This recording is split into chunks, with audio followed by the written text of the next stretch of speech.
¿Cómo están? Muy buenas tardes. 12 horas con 8 minutos. Estamos en vivo y en directo como cada jornada en TVU Noticias Mediodía, adelantando la jornada noticiosa que culmina en TVU con la edición central y en horas muy informativas, muy noticiosas últimamente, porque en el Congreso se está viendo una nueva prórroga del estado de excepción. Hay muchas repercusiones de lo que ha sido el fin del trabajo de la Convención Constituyente. Ayer hubo problemas con el biotren, mucha gente, cientos de pasajeros esperando por retrasos en el servicio debido a un accidente que ocurrió en la línea férrea, un fatal atropello. Vamos a estar comentándoles de todo eso, también hablando de las vacaciones de invierno que comienzan mañana y cuyo anuncio también ha generado harta polémica con los profesores. Pero también nos interesa saber cómo va a estar el tiempo de aquí a las próximas horas de este día y en las próximas jornadas. Vamos a ver de inmediato la proyección de la Dirección Meteorológica de Chile. Hoy no está lloviendo, ha salido el sol, pero entre nubes. Vamos a ver cómo va a estar el pronóstico. Concepción terminará esta jornada con algo de chubascos y 14 grados de máxima. Para mañana jueves se esperan cielos nublados sin lluvia, con una máxima de 10. Y el viernes nubosidad parcial con una máxima de 12 grados.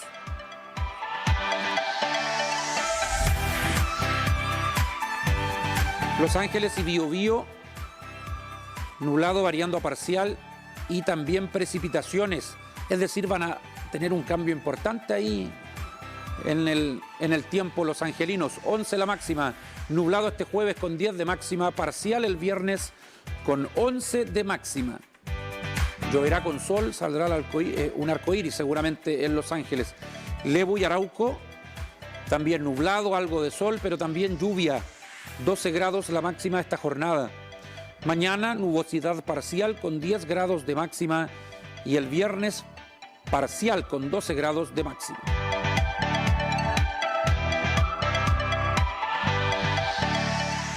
Uno de los temas de la jornada tiene que ver con lo que dejó la Convención Constituyente luego de casi un año de trabajo y justamente es parte de la encuesta de hoy del Twitter de TVU Noticias.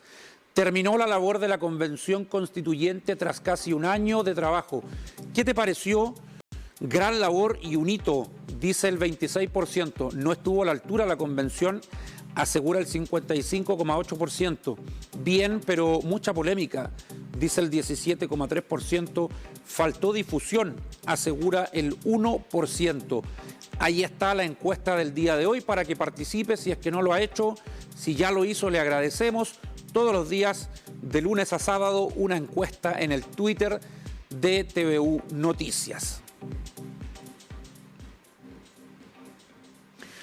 Y en este mismo tema vamos a seguir comentando con Flavio Araneda lo que fue el trabajo de la Convención Constituyente. El próximo 4 de julio se cumple un año desde que se constituyeron.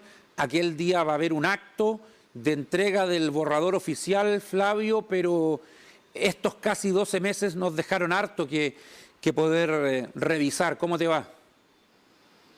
¿Qué tal, Francisco? Muy buenas tardes. Sí, 359 días de trabajo para las y los convencionales constituyentes que al final terminaron en un borrador de 387 artículos para que la ciudadanía en un voto obligatorio pueda decidir si aprobar o rechazar el próximo 4 de septiembre en todo el país. Situación de que trae, como tú bien decías, mucha polémica, harto viento, ¿cierto? Como a esta hora en el centro de la capital penquista y claramente polémica porque muchas situaciones de desinformación, también algunos dicen, oye, si la Convención Constitucional está trabajando en algo que se modificó en el gobierno de Ricardo Lagos, otros que dicen, ¿para qué cambiar la Constitución si está bien la que está? Otros dicen, no, hay que avanzar, hay que modernizarse, estamos en el siglo XXI, 2022 y las cosas tienen que ir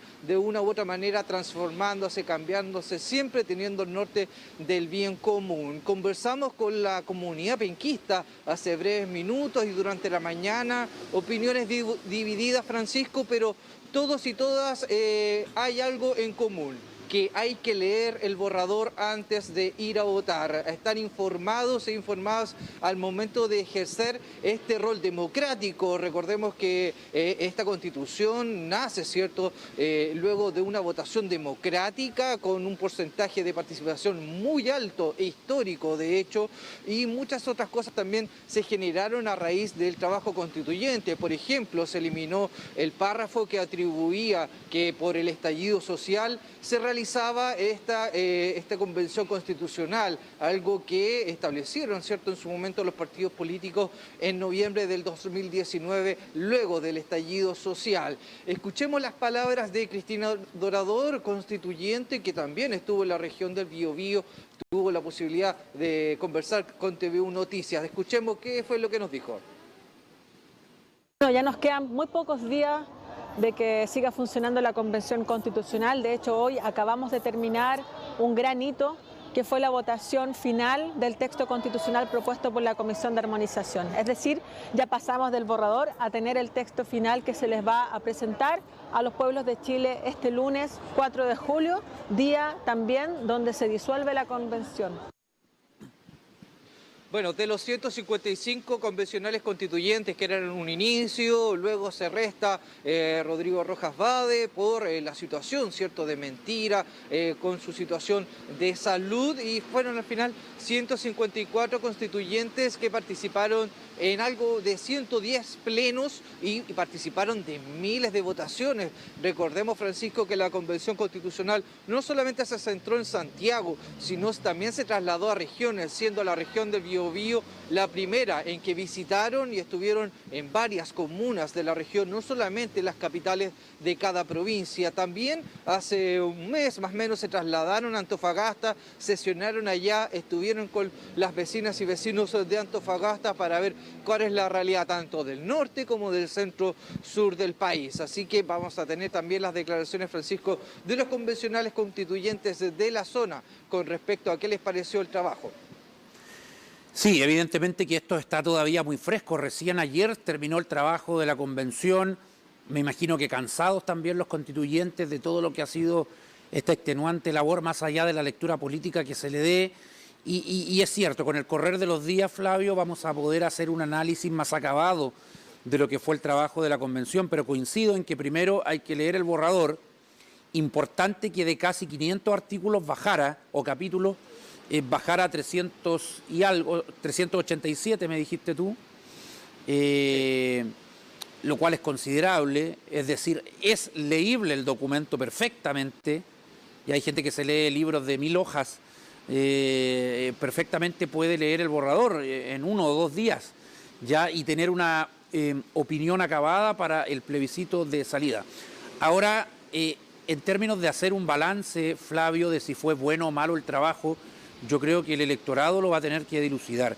Si el electorado vota rechazo y gana esa opción es porque algo se hizo mal para los que propiciaban una nueva constitución. Y si gana el apruebo, seguramente se va a decir, y con razón, de que el pueblo de Chile apoya justamente el trabajo que hicieron estos convencionales durante estos casi 12 meses. Lo que sí yo puedo decir humildemente es que me pareció que la política contingente, Flavio, y la polarización de algunos sectores políticos se metió en la convención.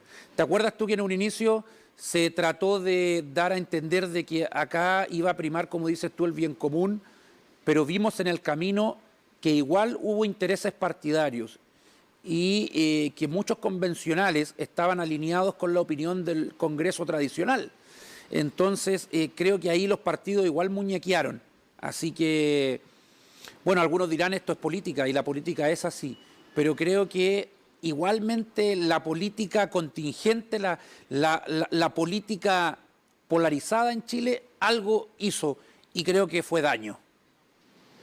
Sí, claramente las situaciones de desinformación y la polarización de los partidos políticos no permite tener a la ciudadanía una panorámica un poquito más neutra con respecto al trabajo constituyente. Y ya lo conocíamos en un inicio, gran parte de los convencionales constituyentes no son adherentes a un partido político, por ende los intereses que generan los partidos políticos van en su propia línea. Y eso es lo que ha un poco nublado el trabajo de la Convención Constitucional, que si bien tiene aciertos y errores, luces y sombras, decía la presidenta María Elisa Quintero, sin embargo, hay que recordar también el contexto. Esto se da en un contexto democrático. En Chile hace mucho tiempo que no se realizaba algo de esta manera.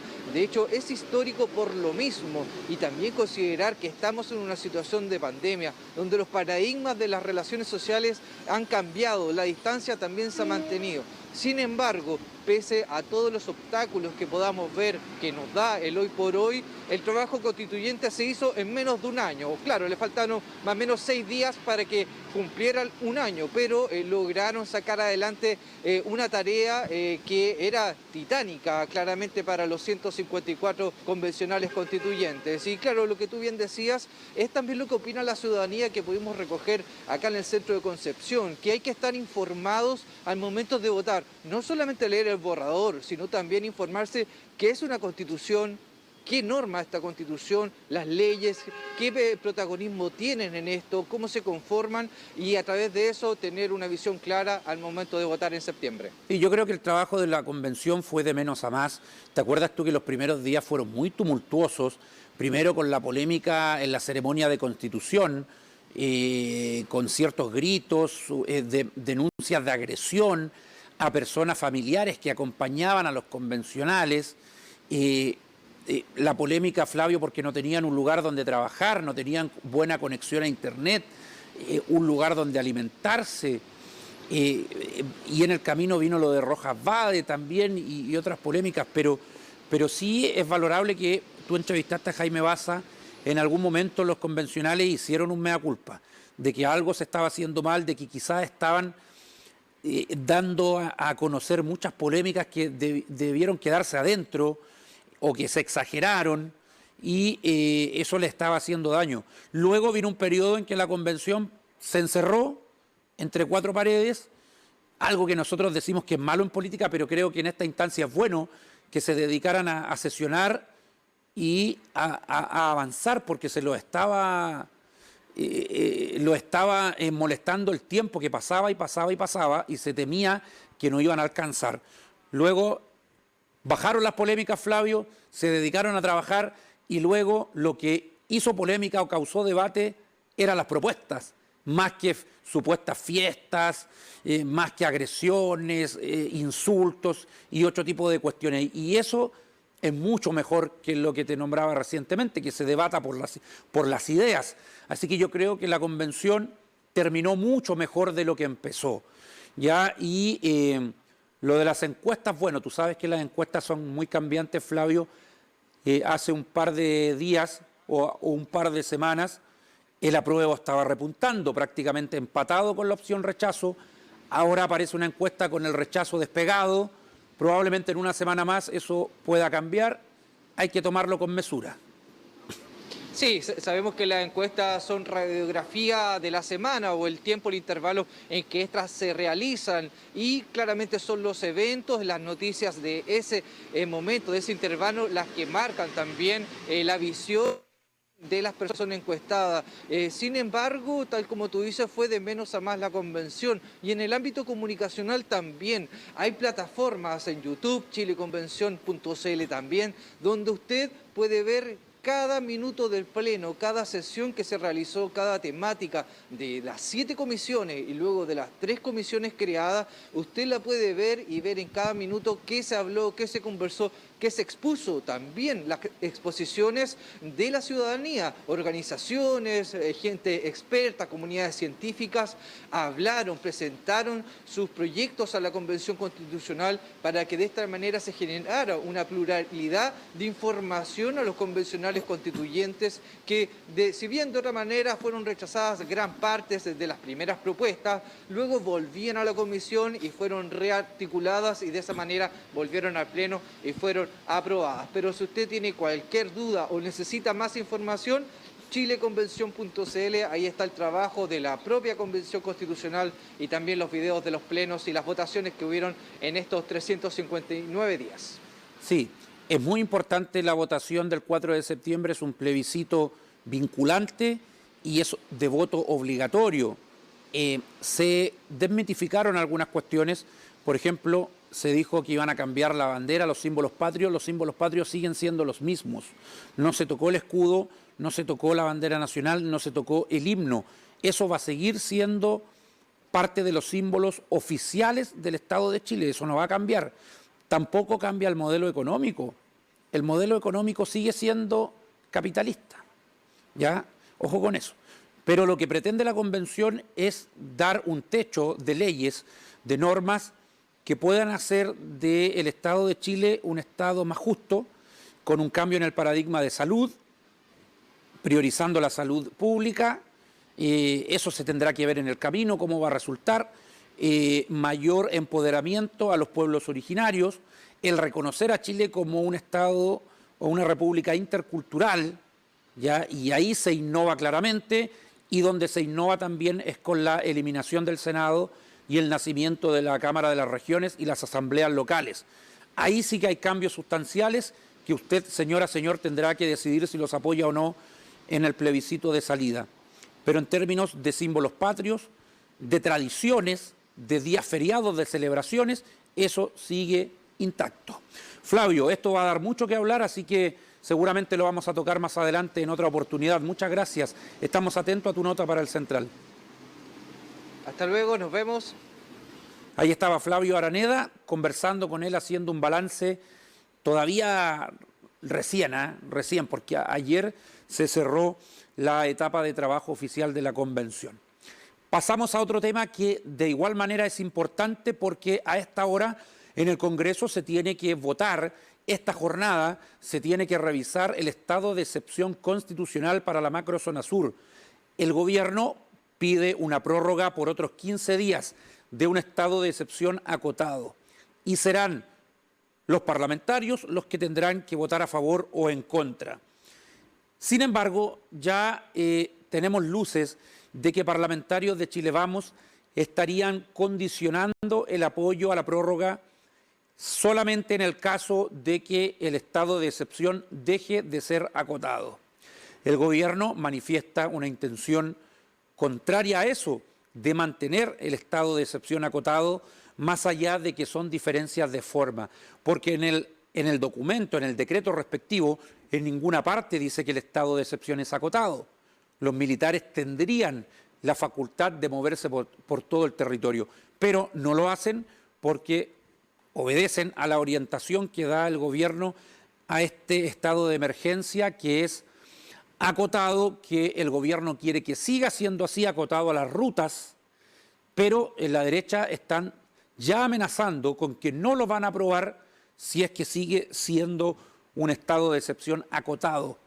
Está muy relevante la jornada que se está viviendo en el Congreso Nacional con esto que nos toca, porque acá tenemos territorios que son parte de la macrozona sur, y si hay novedades en cualquier momento se las vamos a contar.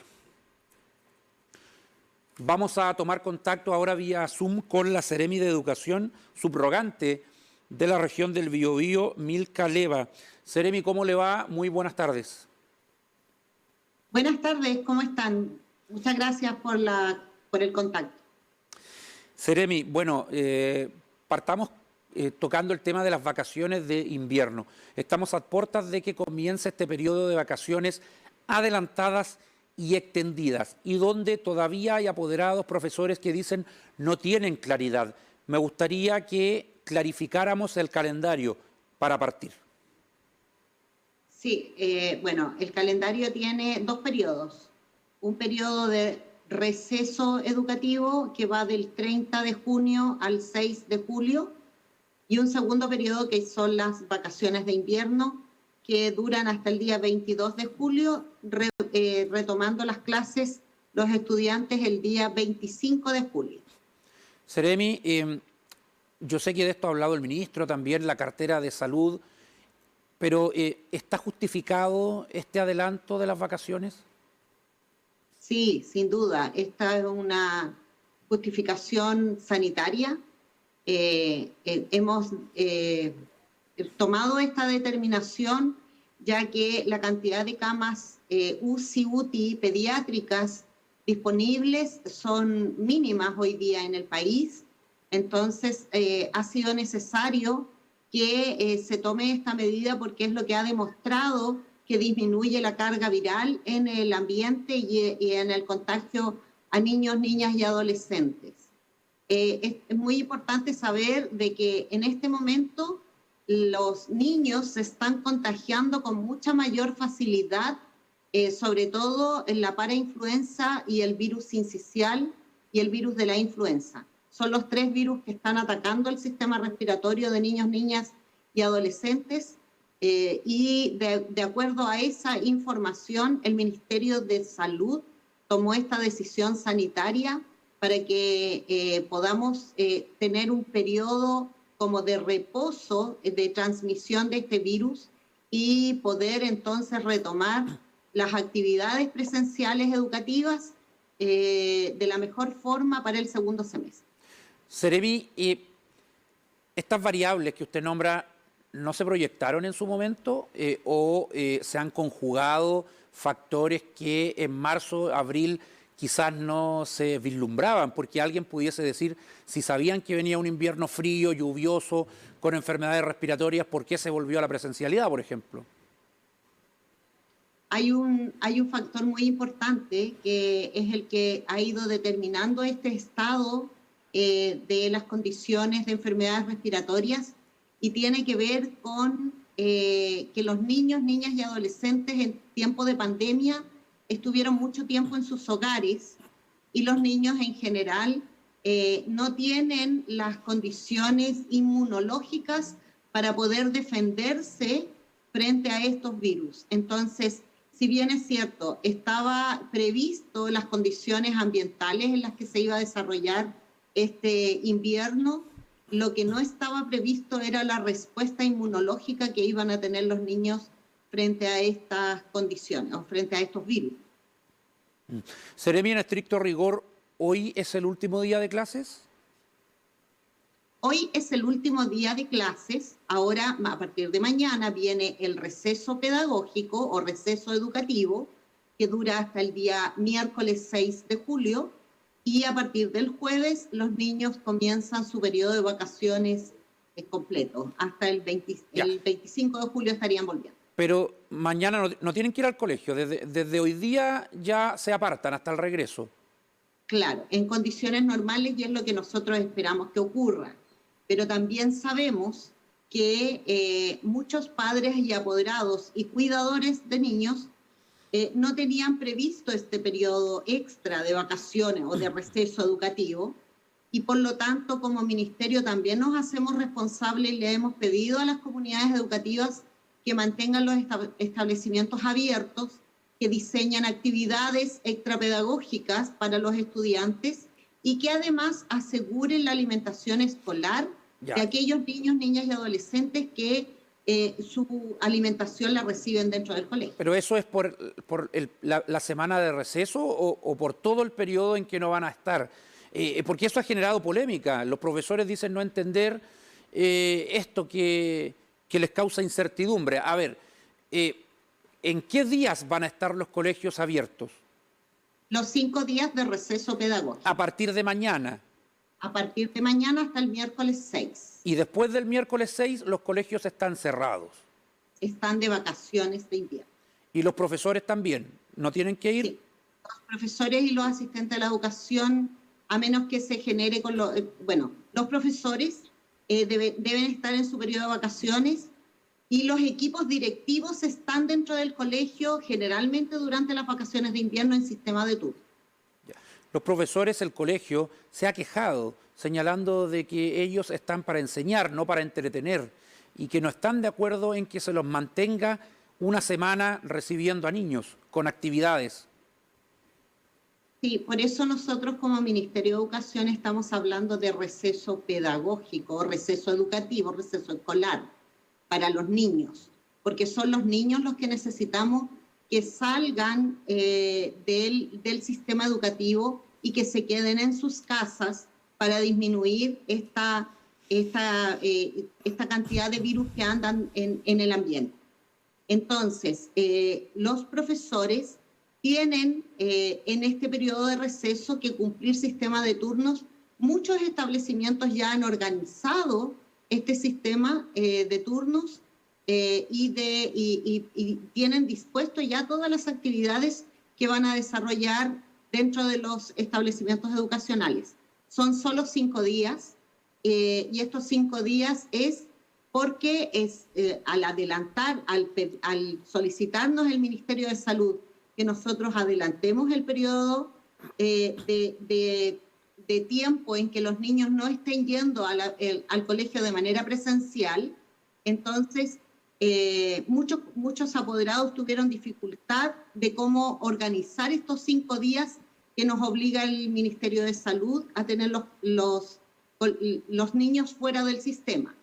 Y por eso se dispuso que aquellos apoderados que necesiten llevar a sus alumnos como extrema solución, porque lo que estamos tratando de incentivar es que los niños se queden en la casa, el colegio entonces se convierta en una posibilidad para que los niños puedan ser atendidos.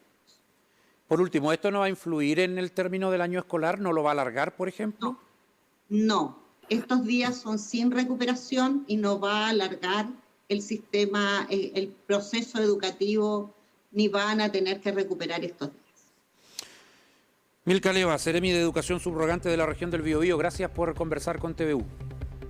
Muchas gracias a ustedes por el contacto. Buen día.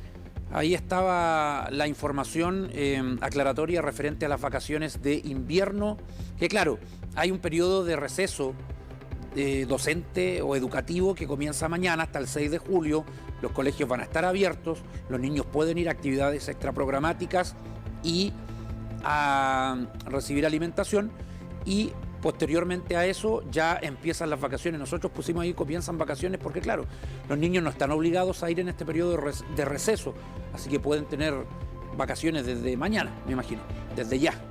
Pausa y sigue TVU Noticias Mediodía dentro de un minuto.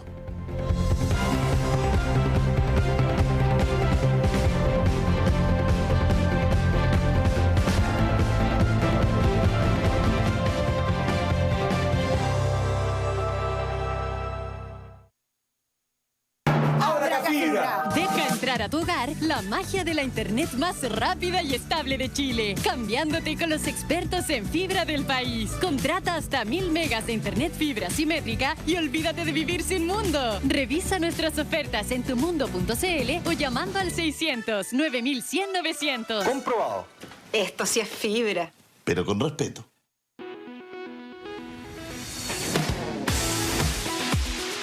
Hola, ¿cómo están todos y todas? Sean bienvenidos a un nuevo capítulo acá en la comunidad del contenido, como siempre, por las pantallas de TVU.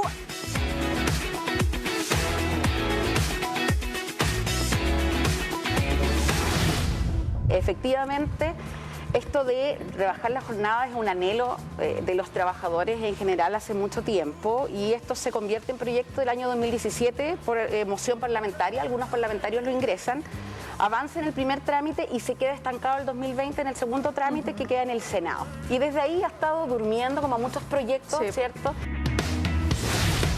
Sí, sin lugar a dudas. Recuerdo cuando hablamos con Diego Silva, capitán de Básquet UDEC, aquí hace ya, diría, más de un mes.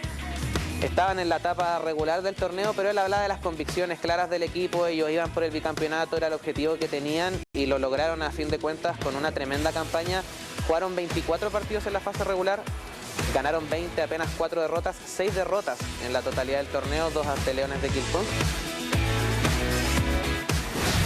Claro. Originalmente, o sea, desde que tenemos lenguaje, hemos estado tratando de dar respuesta a ciertas preguntas y surgen profecías tratando de hablar del futuro, de qué es lo que viene.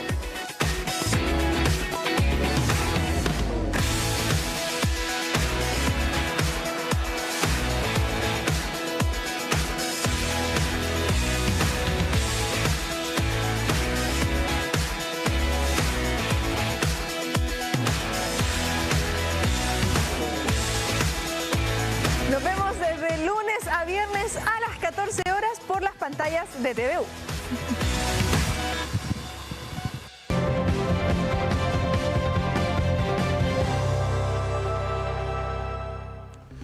...12:38, estamos de vuelta y vamos a tomar contacto con Javier Monsalves, porque ayer se dio una compleja situación con el biotren y los miles de pasajeros que, sobre todo en hora punta, esperan el llegar a sus casas. Javier, ¿cómo te va?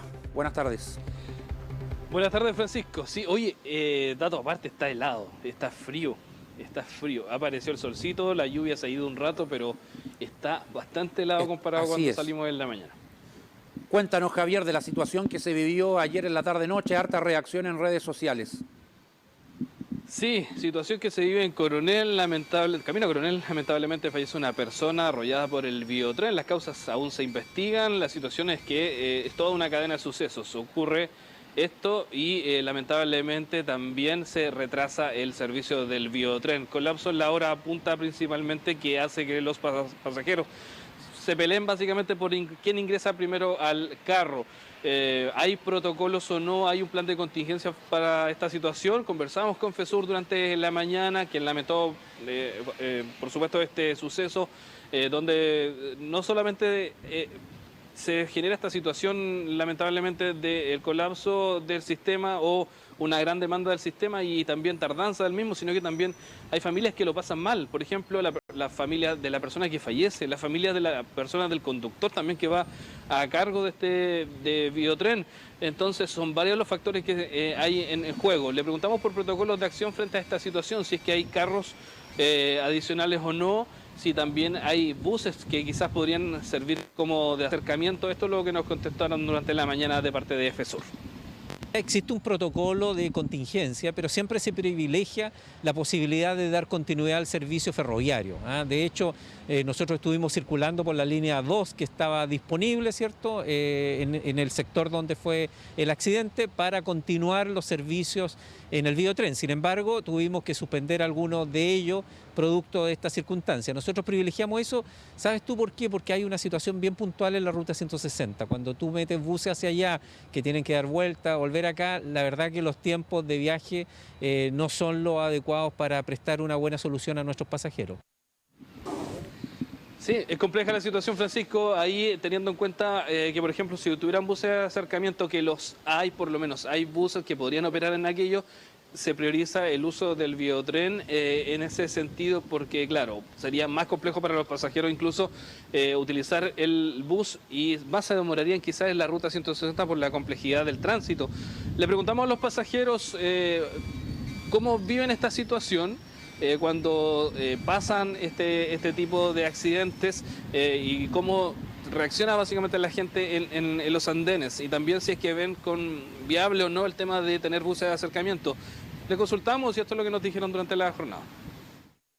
Cuando se forman esos choclones, porque atropellan a cuanto pillan nomás, o sea, es como sueltan a los animalitos y partieron, dice. Hay un tren que es como del Juan Pablo II para allá. Deberían haber más de esos trenes. En verdad, lo de los buses igual es como medio complicado porque por los tacos, entonces eso igual genera molestia. Por ejemplo, uno tiene que hacer hora o a veces en el camino se entera y al final tiene que al tiro tomar otra. Por ejemplo, yo que voy a Coronel, bajarme en Tucapel y tomar un Coronel Lota. Diversas opiniones, Francisco. Unos que están de acuerdo con tener buses, otros que no tanto porque ven lo mismo de complejo que sería poder llegar a sus casas, prefieren esperar un poco más el tren. Otros que se informan a través de la aplicación de FESUR que hay un retraso en el sistema o simplemente también se enteran en el camino y tienen que lamentablemente ver demorado su viaje producto de este tipo de situaciones, ya sea por arrollar a una persona o muchas veces hemos visto la imprudencia también de los conductores frente al paso cuando las barreras claramente están abajo. Sí, es un tema complejo, Javier. Es poco lo que se puede hacer, algo nuevo. Lo que uno desprende de las palabras de Nelson Hernández es que hay un protocolo que ellos priorizan el reanudar el servicio del Biotren, demore lo que demore, porque en la realidad hay solamente 2 vías, antes que contratar buses de acercamiento, porque en eso sí tienen razón, de que quizá un bus se va a demorar mucho más con los tacos en la ruta 160. Lo que sí se puede hacer, a mi entender, porque no es primera vez que ocurre esto, en términos de que hace noticia un atraso, es darlo a conocer, hacerlo más público, que la gente sepa qué va a pasar en caso de que se le avise, para evitar la desesperación.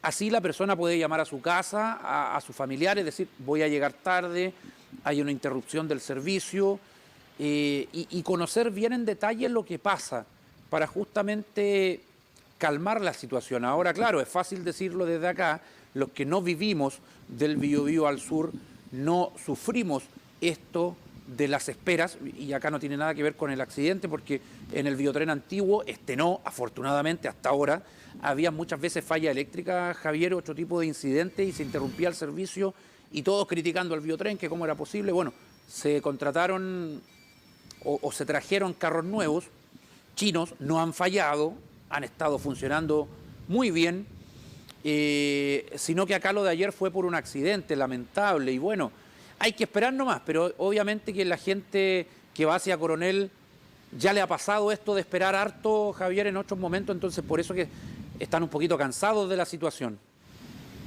Sí, tú comentabas un punto importante, lo preguntamos y también a la gente, a los pasajeros durante esta mañana. ¿Cómo se enteran ellos finalmente que va a haber un retraso en el servicio, de que hubo un accidente y que tienen que prepararse básicamente porque va a ser más lento todo? Nos decían que los más jóvenes, sobre todo, habían descargado la aplicación de FSUR y ahí a través de la aplicación se les informaba. También por los altavoces de quienes ya están arriba del carro o los altavoces de la estación. Entonces, por lo menos la comunicación de que hay algo en la vía que está obstruyendo o que va a hacer que el servicio sea más lento, sí se hace. Entonces se agradecía esa comunicación. Lo que ellos le comentaban es que, claro, muchas veces es difícil planificarse y lamentablemente simplemente tienen que esperar. Y esperar el siguiente Biotren. Todos quieren subirse al más pronto posible. Entonces ahí es donde se genera la aglomeración y finalmente se va lleno y es complicado incluso subir o estar en el andén. Ahora, entonces es complejo. Es complejo. Ahora alguien diría, Javier, bueno, así como hay espera por tomar el tren, hay esperas también en la ruta 160 cuando uno va en auto, o en la micro, Lota Coronel. Entonces también hay una espera. Entonces algunos dirán, bueno, la gente que tenga un poquito más de comprensión, esto no pasa todos los días con el tren, se ha ido mejorando y fue un accidente. Y cuando hay un accidente es un motivo de fuerza mayor. Pero vaya que es importante el ferrocarril, eso está claro, y se habla de extenderlo a Lota, pero conversábamos en la mañana, Javier, de que es imposible por el aumento de flujo de pasajeros en el puente ferroviario actual, que data de hace más de 100 años y que podría colapsar en caso de un aumento del flujo de personas. Por lo tanto, un desarrollo cuantitativo y cualitativo del servicio del Biotren, con tecnología, con todo eso, se ve lejano, la verdad. Por ahora. Nosotros también le consultamos a Nelson Hernández por este tema del puente ferroviario, si ayudaría o no a solucionar, por ejemplo, problemas como el que ocurrió ayer en la tarde. Nos comentaba que es súper difícil y complejo en el sentido porque el puente ayudaría mucho, pero si hay una investigación en curso, si se están haciendo las pericias en la vía férrea, independiente si está aquí a este lado o en la línea de al lado, también afecta el paso del tren. Entonces el servicio se vería interrumpido igual porque es una investigación para esclarecer lo que ocurre. Entonces, independiente de la infraestructura que podría invertirse, en este caso, por ejemplo, el puente ferroviario, sería súper complejo igual y no influiría de forma directa en lo que ocurre más adelante en la vía. Sí, en eso tiene razón. Pero es un tema y por eso que lo estamos siguiendo. Gracias, Javier. Hablamos, que estés bien. Chao, chao. Y de Javier Monsalves y del Biotren pasamos a revisar la pandemia, las cifras del COVID-19 al día de hoy. La región del Biobío... vamos a partir por las comunas, señor director. ¿No tenemos el global, por favor? Sí, cambiémosla. Ahí está, ya. La cifra regional de hoy es de 619 nuevos contagios de coronavirus, 619. Y el total país, 6.106. Arica y Parinacota, 143. Tarapacá, 116. Antofagasta, 232. Atacama, 246. Coquimbo, 434. Valparaíso, 932. La región metropolitana, 2023. O'Higgins, 298. Maule, 259. Ñuble, 192. Biobío, 619. La Araucanía, 263. Los Ríos, 119. Los Lagos, 136. Aysén, 31. Magallanes, 63. Ahí está el total nacional, 6.106. 58.467 son los fallecidos.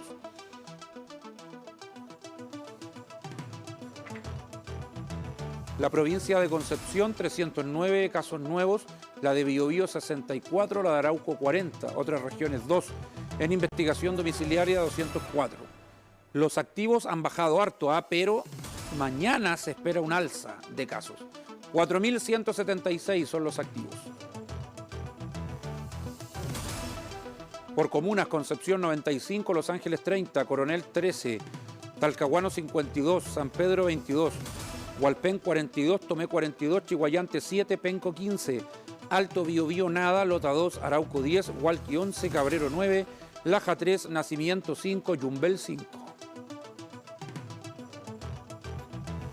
Negrete nada, Santa Bárbara 1, Tucapel 2, Curanilahue 3, Santa Juana 1, Mulchen 9, Los Álamos 15, Antuco nada, Cañete 10, Lebu nada, Florida 7, Tirúa 0, lo mismo que San Rosendo, Quilleco y Quilaco, Contulmo 2. De los 6.106 casos nuevos de hoy, informados hoy porque son de ayer, 598 son sin síntomas, asintomáticos. 8 muertos se informó en el último balance. 36.007 exámenes tomados, positividad 16,53%. Alta positividad país, 16,53%. 266 camas críticas disponibles en la red hospitalaria y 1.095 en residencias sanitarias.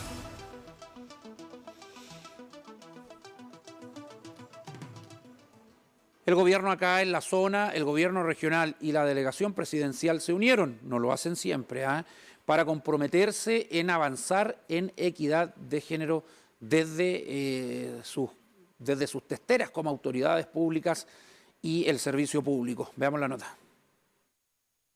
Según Global Gender Gap Report 2021, en un informe de radiografía de género en ciencia, tecnología e innovación de abril del 2022, la pandemia aumentó la proyección de 100 a 136 años en cerrarse la brecha de género en Chile. En este ítem, falta de equidad que no solo afecta en este ámbito, sino que también a los organismos públicos. Durante la jornada se conformó la Comisión de Igualdad, Derecho y Equidad de Género.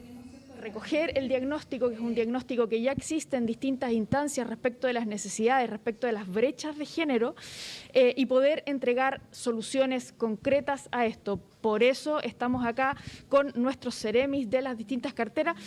La comisión será integrada por diversos organismos públicos y marca un hito político para abordar la temática y avanzar hacia la equidad. El trabajo de la comisión tendrá reuniones mensuales. Tienen una persona responsable, ¿cierto?, que tiene las capacidades técnicas para abordar temáticas de género y poder también atender aquellas demandas que vayan surgiendo. Entonces, esta comisión técnica sesiona una vez al mes, levanta una agenda que es la con la que se va a trabajar entre el 2022 y el 2026. En Chile se ha avanzado en esta materia, aunque de forma bastante lenta. En 1990, 1 de cada 3 mujeres trabajaba. En 2017, 1 de cada 2. Los desafíos frente a este tema son importantes. También en la cita estuvo presente el gobernador regional. Entendemos que debemos hacer un gran esfuerzo por reducir las brechas de género que lamentablemente, producto de la pandemia, en los 2 últimos años se han ampliado. y no es una buena región aquella donde está presente los problemas de brecha de género. Hito político para un gobierno que se ha definido como feminista y donde aún existen brechas importantes que superar entre mujeres y hombres, por ejemplo, la salarial. Hito que busca avanzar a una sociedad más justa y equitativa. Bueno, vamos a revisar lo que fue ayer un especial de TVU Noticias extendido de prensa, donde empezamos a conocer los aspirantes a la rectoría de la Universidad del Biobío, elección que es el próximo 6 de julio. Estuvo con nosotros la única candidata mujer de 3 candidatos. Es la doctora María Isabel López, arquitecta de la Universidad de Chile, doctora en urbanismo, ligada por 25 años ya de trabajo en la Universidad del Biobío, una universidad estatal, una universidad amiga perteneciente al Consejo de Rectores, una universidad de nuestra zona y con presencia en campus de Concepción y 2 en Los Ángeles. Habló de algunas de sus propuestas, evidentemente, la candidata María Isabel López, y las escuchamos ahora. En realidad, vemos una universidad en base a 3 ideas fuerza: una universidad equitativa o inclusiva y que se preocupa del buen vivir, una universidad de la innovación y una universidad sustentable. Esas son nuestras 3 ideas fuerza a la cual aspiramos llegar a través de una gobernanza colaborativa y también siempre con pertinencia territorial. Esas 5 ideas fuerza estructuran las más de 50 iniciativas que nosotros hemos considerado en nuestro programa. Y bueno, si uno quisiera bajar eso a propuestas concretas, por ejemplo, en el tema de la sustentabilidad, nosotros tenemos varias propuestas, entre ellas la idea del campus sustentable es quizá la que podríamos decir más diferenciadora de otras propuestas, en el sentido de que lo vemos como todo un desarrollo integral que va desde la creación de una política de sustentabilidad, un plan de acción en la sustentabilidad y también la implementación de la noción de campo sustentable en las 3 sedes, lo que implica reducir la huella de carbono de los campus. Estén atentos a nuestra transmisión a diario, porque durante la semana vamos a estar conociendo a los otros 2 candidatos que aspiran a ser rector de la Universidad del Biobío, entre ellos el actual rector de la UBB también, que va por la reelección. Vamos a revisar los medios de la Universidad de Concepción ahora, que están informando nuestros medios asociados. Noticias.udec.cl, el portal institucional del Campanil, excelencia académica, egresadas y egresados de 2020 y 2021, destacados y destacadas reciben premio Universidad. Tecnología médica implementa laboratorios de simulación en imagenología y física médica. Subsecretaría de Educación Superior se reunió con Rector Saavedra y abordó rol de la UDEC en futuras políticas públicas. Seminario aborda desafíos de gobernanza para potenciar resguardos a la Reserva Nacional Nonguén. Impactar con el conocimiento generado, llaman a postular a líneas de financiamiento de Corfo. TVU.cl, Concepción registra 15 milímetros de precipitaciones en las últimas 24 horas. ¿Qué más? Biobío suma más de 600 casos nuevos de COVID-19. NC Doing, la startup penquista que busca disminuir a la mitad los costos de sanitización a empresas. El dólar alcanza nuevo máximo histórico, bordea los 930. Ayer se celebraba la baja con las medidas de Hacienda, del Banco Central, pero volvió a subir esta jornada. Cesantía en el Biobío aumenta 0,2% en el trimestre marzo-mayo. El desempleo nacional fue del 7,8%, eso sí, que no es un número tan negativo. Cañete recibirá el primer Festival de Artes Escénicas La Última Frontera. Conoce la cartelera. La sección Lo Más Leído, que tiene lo de Caleta Tumbes, donde ha disminuido la cantidad de personas visitantes. Estudiantes de Virginio Gómez trabajan para reactivar planta de biodiesel en desuso ubicada en Hualpén. Y está lo del COVID y las precipitaciones, y mucho más. Diarioconcepción.cl, Biobío mantiene más de 4.000 casos activos de coronavirus. Papel digital, portada, gobierno, 50% bajan hechos violentos en rutas de Arauco. Cifras que le dio a conocer Humberto Toro, delegado presidencial de Arauco, a nuestro colega Marcelo Castro. Ayer algo dijo de esto, que viene hoy en el diario. Ejecutivo y Gore se unen en Comisión de Equidad de Género, la nota que acabamos de revisar. Lluvias podrían alcanzar hasta los 30 milímetros en Concepción. Se dispara el dólar de nuevo. Desempleo en el Biobío aumenta levemente en un año. Ahí está, Diario Concepción, y hoy en la colaboración del diario en nuestro noticiero central vamos a tener a Aníbal Torres hablando de economía y de la licitación de nuevos parquímetros en Concepción. RadioUDEC.cl, desempleo en la región alcanzó el 7,6% en el trimestre marzo-mayo. La tasa de desocupación de la región del Biobío en el trimestre descrito fue de 7,6, aumentando 0,2 puntos porcentuales en 12 meses. Este indicador se explica por el incremento de la fuerza de trabajo, 8,9, y el ascenso de los ocupados, 8,7. Ahí tenemos más noticias ligadas a la convención, a la acusación constitucional contra la ministra Siches y acerca del amplio consenso de senadores en torno a rebajar a 4/7 los quórum para cambios constitucionales, algo que ha generado suspicacias en los convencionales. La discusión.cl, con esto terminamos. Detienen a banda que marcaba víctimas en el banco para robarles en San Carlos. Qué terrible, ¿eh? Muchos se aprovechan de los adultos mayores sobre todo. Felipe Abello regresa a Chillán para presentar su stand-up comedy. Gore firma compromiso de inclusión en políticas públicas. Cortes de luz se realizarán en Chillán. Revisa aquí los sectores afectados. Complejo policial de la PDI en la región de Ñuble avanza en su etapa de diseño. En Quillón recuperan camioneta robada en La Reina, conductor detenido por receptación. Vecinos de Pinto advierten sobre nuevas rutas y protección del turismo. Ahí está. 12:59, estamos cerrando esta nutrida jornada noticiosa en TVU Noticias, edición mediodía. Más informaciones a las 20 horas en nuestra edición central. Y luego de eso, hoy, mensaje directo habitual con concejales de nuestra región. Hasta muy pronto. Buenas tardes.